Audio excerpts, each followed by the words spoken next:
Did you know that the very first assembly of photographs to create a motion picture was a 2-second clip of a black man on a horse?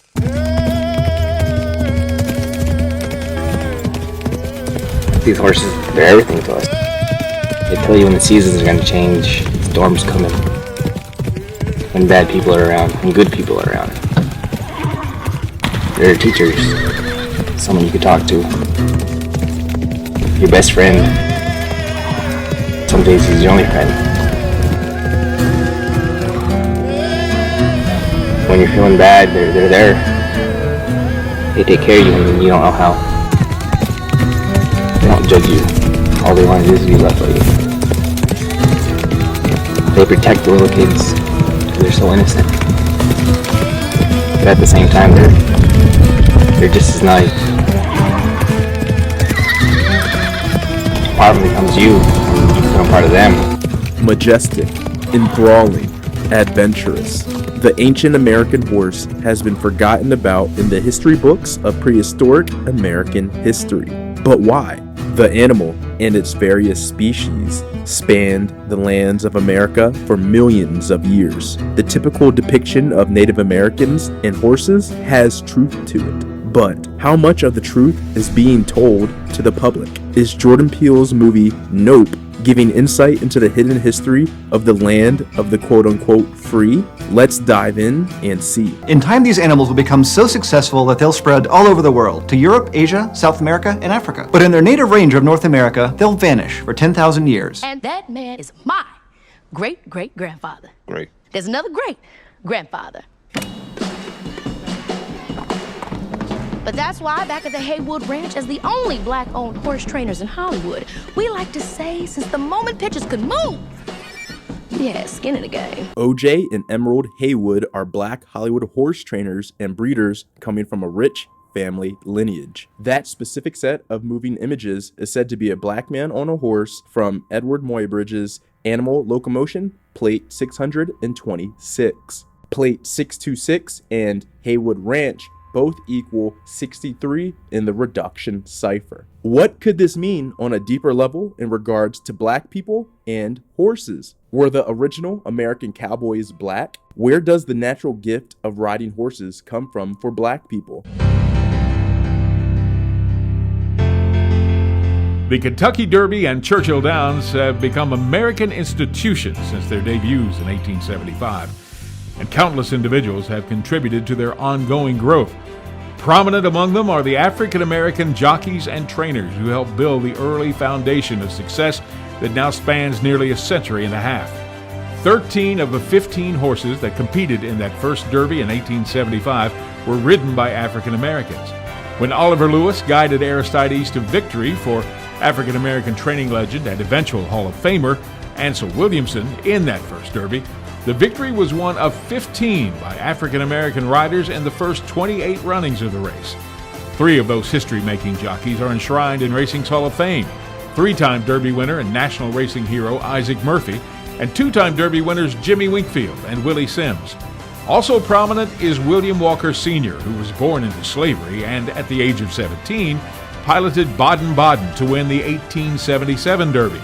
During a 60-year career, Walker also trained horses and was a bloodline consultant to John E. Madden, who bred 5 Kentucky Derby winners. For a group of people that were supposedly shipped over to America from Africa, to have such a natural inclination on horses, much like the mainstream red-skinned Native Americans, is quite staggering. Out of the 10 million slaves brought over on the ships from Africa to both the Americas and the Caribbean, only 400,000 slaves actually made it to the United States. If you consider half of all the slave-born babies died in America, and castration was a popular torture method, is it seriously mathematically possible for 400,000 slaves to populate out to 41 million African Americans today in the US?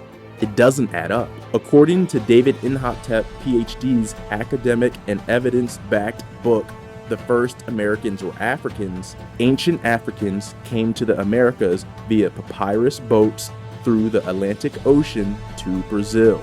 Hence why Brazil has the largest black population outside of Africa, being 100 million today.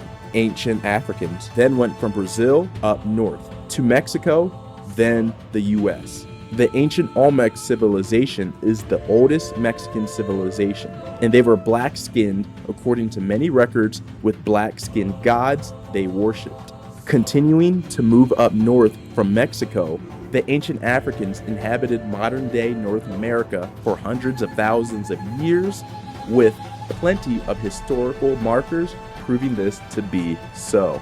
The red-skinned Native Americans, who are descendants of Mongolians, did not reach America till after the last ice age, once the Bering Strait was opened.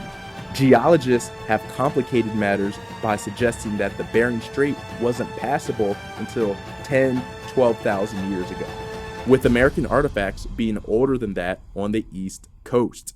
The Mongols couldn't have been the very first Americans, which leads us to a very wide gap of information missing. The Mongols turned Amerins, red-skinned Native Americans, entered America at a time where ancient American horses allegedly already vanished. This specific group of migrating people were later to the horse riding party than Africans.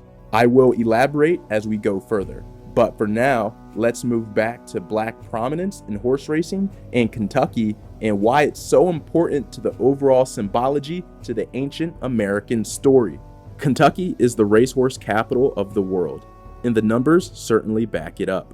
The city of Lexington leads the nation in thoroughbred breeding with more than 8,000 registered foals, representing about 40% of the annual North American foal crop. The vast majority of leading stallions in North America are based at Kentucky's many world-class farms, including Triple Crown winner American Pharoah. Why is Kentucky the epicenter of thoroughbred breeding in North America? Why have so many of racing's greatest breeders been drawn to Kentucky over any other state? The answer is right under your feet, as a massive layer of limestone has helped make Kentucky's soil perfect for raising strong horses that can withstand the rigors of racing. While the state as a whole is known for its horses, it's the inner bluegrass region that is particularly renowned as horse country. It's here that the Poa pratensis, the scientific name for Kentucky bluegrass, thrives in the pastures of the manicured horse farms throughout the region. But bluegrass is found throughout the world, so it alone can't be considered responsible for the booming horse industry in Kentucky.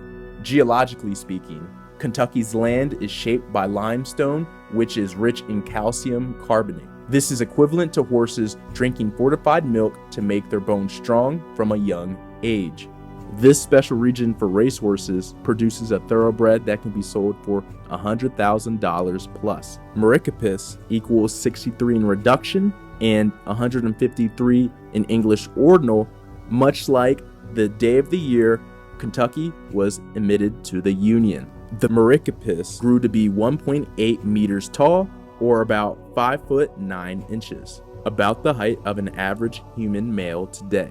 This specific horse is probably too small to hold an average-sized human, but what if the human was closer to 5 feet or shorter? Then we can start to consider riding the Mericcopis a possibility. This now starts to give more color to David Inhoptep PhD's research of ancient America in relation to Africans and horses. Inhoptep's research concludes that the seafaring African travelers that sailed to America and lived there for hundreds of thousands of years were of very short stature. The short pygmy-type humans called the Ainu or the Khoisan. Tiny Africans, USA, Little Africans, US, and a Khoisan family all equal 63 in reduction. The average size for a male Khoisan is 155 centimeters, which is just about 5 feet.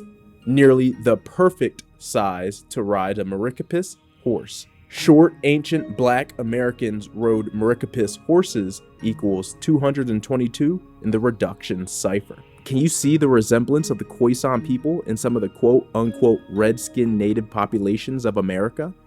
Is it too far-fetched to say the oldest group in the world, which is from Africa, who have lighter and reddish complexion skin, had a population there as well? Now that we can connect the dots of American horse racing and breeding by blacks, dating back to pre-Columbus times with Africans riding ancient horses in ancient America, we now have to crack the code on how and why did the ancient horse quote-unquote vanish from America 10,000 years ago to only be reintroduced by Europeans in the 1500s. This theory may shock you, but it holds a lot of merit. If we take David Inhotep, PhD's academic and evidence-backed book, The First Americans Were Africans, as pure fact-based on archaeological evidence, then the ancient mega copper mines near the Great Lakes in the upper Midwest may prove to be the key.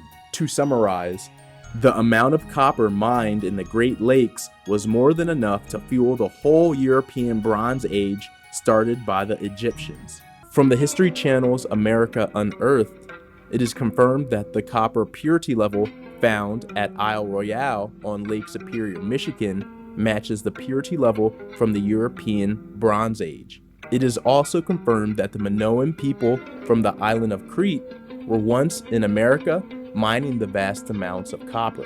While the history books will tell you that the island of Crete is a part of European Greece in the Mediterranean, and Minoans have relatively no African genes, if you look at a map, you will blatantly see that Crete is a natural checkpoint for ships coming in and out of Egypt.